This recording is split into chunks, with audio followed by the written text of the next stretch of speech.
अयला पतर सुरु सुरु तेतेल पतर सुरु सबको नुआखाई जुहार करुछे इनु नुआखाई जुहार पश्चिम ओडिशार गणपर्व नुआखाई। यही पर्व एवं केवल पश्चिम ओडिशा रे नुहे सारा ओडिशा रे एमिति कि सारा देश रे अर्थात दिल्ली मुंबई बेंगलोर चेन्नई भली बड़ बड़ सहर में यह नुआखाई पर्व धूमधाम रे पालित होउछि। एही पर्वर आदृत एते बढ़ी जे बाहर देश रे अर्थात इंग्लैंड अमेरिका फ्रांस भली देश रे नुआखाई पर्व पालित होउछि। तेबे एही पर्वटी काहीकि केमिति एवं यार रीतिरीति किभली थाए से संपर्क में आज आम विस्तृत भाव में आलोचना करिबा। आम सहित आलोचना करने जोड़ी होती आम मानकर सभींकर प्रिय कवि गाल्पिक प्राबंधिक अध्यापक तथा निकट अतीत जहाँकर बही कलाहांडीर लोकविश्वास प्रकाशित ही बेस चर्चा रही जे कलाहांडीर लोकदेवता उपरे पीएचडी करिसेंती। कलाहांडीर कंद कथा उपरे जे वर्तमान डिलीट डिग्री करुछंती से विशिष्ट गवेषक अध्यापक डॉक्टर अजित कुमार बेहरा सह ए नुआखाई पर्व उपरे आलोचना करिबा। आसंतु तांको भेटिबा। सर नुआखाई जुहार एवं स्वागत सूर्यकांति टीवी को। सर प्रथमे आपण आमको कहंतु जे ए नुआखाई केबे एवं केमिति पालन करते? नुआखाई होची एक प्राचीनतार पर्व। आदिवासी माने प्राचीन कालरू कलाहांडी रे पश्चिम ओडिशा रे अवस्थान करुथिले। से माने बण जंगल रोथिले। बण जंगल रहिला परे परवर्ती समय रे धीरे धीरे उन्नति करछंती, चाषबास करछंती एवं चाषबास कला परे जो देवता को केंद्र करी से चाषबास करुथिले, तार उन्नति पई व्यवस्था करुथिले, आवश्यक पड़े रक्त भी दौले चाषटी भल हाँपाई। जिते चाषटी हो जाता फसलटी अमल हो जाता से जो देवता कृपार फसलटी शस्य श्यामला होता तेणु से समय से देवता को कृतज्ञतार पर्व हिसाब से कृतज्ञता है खुशी है निज घरे निज परिवार रे निजर गोष्ठी को नहीं गोटे पर्व आरंभ करते जो पर्वटा हूँ नुआखाई पर्व। तो इस नुआखाई पर्वटा जे केवल धान को केंद्र करी प्राचीन काल रही ता नुह शिंब आंब महुल विभिन्न प्रकार जो खाद्य सब रही से सब को नहीं नुआखाई पालन होता है। किंतु पश्चिम ओडिशा मुख्यतः नुआखाई कहले धान को केंद्र करी जो पर्वटा पालन होता है ताको ही नुआखाई कहुए। अर्थात एठी यह बुझा मिली आदिवासी माने बा आम पश्चिम ओडिशा कलाहांडी लोक माने जहाँ भी उत्पादन करते प्रथम देवता मान को अर्पण करते निश्चित एवं जेहेतु धानटा हूँ मुख्य फसल से माने धान को अर्पण करने पर्व को नुआखाई पर्व भाव पालन कर। सर साधारणतः क्यों तिथि बा दिन रे एमती नुआ खाते? आम कलाहांडी रे महिमा धर्मर लोक मैंने श्रावण पूर्णिमा दिन नुआ खाई थांती। केसिंगा अंचलर पथरला बहादुरपादर ये सब अंचलर लोक मैंने प्रतिबदा समय रे नवान्न भक्षण करती एवं साधारणतः गणपर्व भाव में प्रतिवर्ष गणेश पूजार परदिन अर्थात भाद्रव शुक्ल पंचमी दिन समस्ते प्रायतः पश्चिम ओडिशार समस्त जगार गणपर्व हिसाब से पालन करा जाउथबा बेले राजाकेन्द्रिक अंचल जोटा कि लांजीगढ़ भवानीपाटना रामपुर रामपुर ये सब अंचल प्रतिवर्ष दशमी तिथि रे नवान्न भक्षण करा जाय थाए। अर्थात साधारणतः लोक मैंने पंचमी तिथि रे ही नुआ खाई थांते। तो जो पंचमी तिथि रे नुआ खाइबार कारण एमती अछि एटा पांजिरी थिला ना पूर्व पुरुष ना एमती किछि नै कि कारण नहीं प्राचीन समयरू इ नुआखाईटा ପାଳିତ ହୋଇ ଆସୁଥିଲା। କିନ୍ତୁ ବିଭିନ୍ନ ସମୟରେ ପାଳନ ହେବା ଦ୍ୱାରା ଅନେକ ସମସ୍ୟା ଉପୁଜିଥିଲା। ତେଣୁକରି ତତ୍କାଳୀନ ଓଡ଼ିଶାର ମୁଖ୍ୟମନ୍ତ୍ରୀ ବିଜୁ ପଟ୍ଟନାୟକ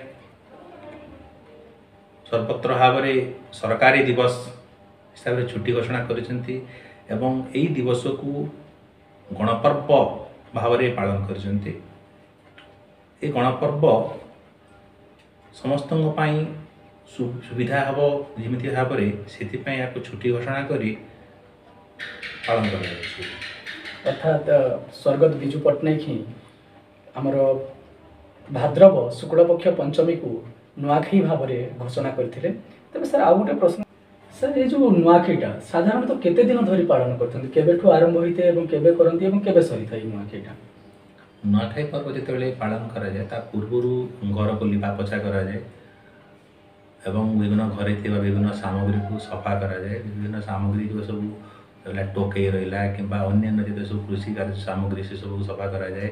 ଘରର ଯେତେ ସବୁ କପଡ଼ା ଲତା ଗନ୍ଥା ଯେତେ ସବୁ ଜିନିଷ ସବୁ ରହିଲା ସେସବୁ ନିତ୍ୟ ବ୍ୟବହାର ଜିନିଷ ସବୁ ସଫାସୁତୁରା କରାଯାଏ ଏବଂ ଏସବୁ ସଫା କରି ସାରିଲା ପରେ ପରବର୍ତ୍ତୀ ସମୟରେ ଯେତେବେଳେ ନୂଆଖାଇର ଜଷ୍ଟ ଗୋଟିଏ ଦିନ ପୂର୍ବରୁ ରୋଗୀ ବଟା ପର୍ବ ପାଳନ କରାଯାଏ। ଏ ରୋଗୀ ବଟା ପାଳନ କରାଯାଏ ଏଇଥିପାଇଁ ଯେ ତ ସେ ସମୟରେ ଗାଁକୁ ବିଭିନ୍ନ ପ୍ରକାର ଦୁଷ୍ଟ ଆତ୍ମା ଗୁଡ଼ାକ ଆସିଥାନ୍ତି, ବିଭିନ୍ନ ପ୍ରକାର ରୋଗ ବୈରାଗ ସବୁ ଆସିଥାଏ।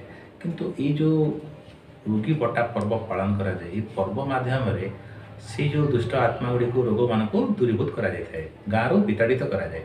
ତ ଏଥିପାଇଁ କ'ଣ କରାଯାଏ ନା ପୂର୍ବ ଦିନ ଗାଁର ଡଁ ସେ ନିଶାଣ ବଜେଇ ବଜେଇ ଗାଁରେ କହେ ଯେ ଆସନ୍ତାକାଲି ଗାଁରେ ରୋଗୀ ବଟା ପର୍ବ ପାଳନ କରାଯିବ ଏବଂ ନିର୍ଦ୍ଦିଷ୍ଟ ସମୟରେ ଗାଁର ଲୋକମାନେ ସମସ୍ତେ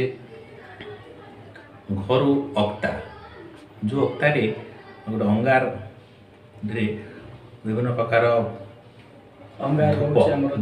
ଧୂପ ପକାଯାଏ ଏବଂ ସେ ଧୂପର ଧୂଆଁରେ ଘର ଯାକ ସବୁ ବୁଲାଯାଏ ଏବଂ ବିଭିନ୍ନ ପ୍ରକାର ଗୁହାଳଠୁ ଆରମ୍ଭ କରିକି ବିଭିନ୍ନ ଘର ଦ୍ୱାର ସବୁ ବୁଲାଯାଏ ଏବଂ ତାକୁ ନେଇକରି ଗାଁର ଧର୍ମଶାଳରେ ରଖି ଦିଆଯାଏ। ଗାଁର ଧର୍ମଶାଳରେ ଜାନି ଝାକର ମାନେ ପାରମ୍ପରିକ ମନ୍ତ୍ରରେ ଗାଁର ଧର୍ମୀରେ ପୂଜା କରିଥାନ୍ତି ଏବଂ ପୂଜା କରି ସାରିବା ପରେ ଖଇଲିଆକୁ ଗାଁ ସାରା ବିଞ୍ଚନ୍ତି, ଯେତେ ସବୁ ଜାଗା ବିଞ୍ଚନ୍ତି। ଏହା ବିଞ୍ଚିବାର ଉଦ୍ଦେଶ୍ୟ ହେଉଛି ଯେ ସେସବୁ ବିଞ୍ଚିଲେ ଯେଉଁ ଜାଗାରେ ଦୁଷ୍ଟ ଆତ୍ମା ସବୁ ଲୁଚି ରହିଥାନ୍ତି ସେମାନେ ସବୁ ପଳାନ୍ତି ଏବଂ ପରବର୍ତ୍ତୀ ସମୟରେ ସେମାନେ ସମସ୍ତେ ଯାଆନ୍ତି ନିକଟସ୍ଥ ଜଳାଶୟକୁ ଏବଂ ଜଳାଶୟରେ ସେସବୁକୁ ପୁଣି ଥରେ ପୂଜା କରନ୍ତି ଏବଂ ସେଇଠି ସେସବୁକୁ ବିସର୍ଜନ କରନ୍ତି। କୁହାଯାଏ ଏଭଳି ଏକ ପର୍ବ ପାଳନ କରିବା ଦ୍ୱାରା ଗାଁରେ ସୁଖ ହେଇଥାଏ, ଗାଁରେ ଯେତେ ସବୁ ଅସୁବିଧା ହେଇଥାଏ ସେସବୁ ଦୂରୀଭୂତ ହେଇଥାଏ ଏବଂ ଗାଁର ଲୋକମାନେ ସମସ୍ତେ ଯେଉଁ ବିଭିନ୍ନ ରୋଗରେ ଯେଉଁ ପଡ଼ିଥାନ୍ତି ସେଥିରୁ ସେମାନେ ମୁକ୍ତ ହେଇଥାନ୍ତି ଏବଂ ପରବର୍ତ୍ତୀ ସମୟରେ ସେମାନେ ଗଣପର୍ବ ନୂଆଖାଇକୁ ପାଳନ କରିବାରେ ସହାୟ ହେଇଥାନ୍ତି। ଅର୍ଥାତ୍ ନୂଆଖାଇଟା ଆମର ସାଧାରଣତଃ 3 ଦିନ ଭାବରେ ପାଳିତ ହେଉଛି। ଗୋଟେ ଦିନ ନୂଆଖାଇ ପୂର୍ବ ଦିନ ଯେଉଁଟାକି ଆମେ ରୋଗଷ୍ଠୀ ବଟା ବୋଲି କହୁଛୁ, ବୋଧେ ଏହାକୁ କେହି ନୂଆଖାଇ ଉପବାସ ବା ୱାନ୍ସ ବୋଲି ବି ମଧ୍ୟ କହିଥାନ୍ତି। ତାପରେ ନୂଆଖାଇ ଏବଂ ତୃତୀୟ ଦିନ ରହୁଛି ଗୋଟେ ଶୁଣିବାକୁ ମିଳେ ଯେ ପଶ୍ଚିମ ଓଡ଼ିଶାରେ ନୂଆଖାଇ ବାସିଟା। ତ ଏମିତି 3 ଦିନ ଭାବରେ ଆମର ନୂଆଖାଇ ପର୍ବଟା ଯାଉଛି। ତ ସାର୍ ଆପଣ ତ ନୂଆଖାଇ ପୂର୍ବ ଦିନ କ'ଣ କହିଲେ, ନୂଆଖାଇ ପୂର୍ବ ଦିନ ରୋଗଷ୍ଠୀ ବଟା ସହିତ ଅନ୍ୟ କିଛି ଏମିତି ପରମ୍ପରା ଅଛି କି ନୂଆଖାଇ ଉପବାସ ଦିନ?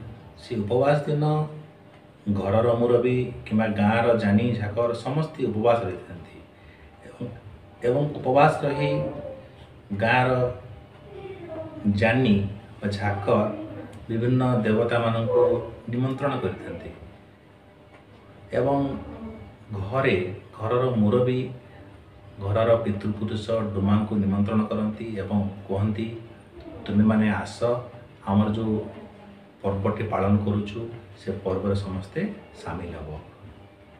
ଅର୍ଥାତ୍ ଉପବାସ ଦିନ ଗାଁର ଇଷ୍ଟ ଦେବତା, ଗାଁର ଯେଉଁ ଅନ୍ୟ ଦେବାଦେବୀ ରହିଛନ୍ତି ଏବଂ ଗୃହର ଦେବାଦେବୀମାନଙ୍କୁ ନିମନ୍ତ୍ରଣ କରାଯାଉଛି। ତ ସାର୍ ଏବେ ଆସିବା ଆମର ଯେଉଁଟା ମୁଖ୍ୟ ରହୁଛି ନୂଆଖାଇ।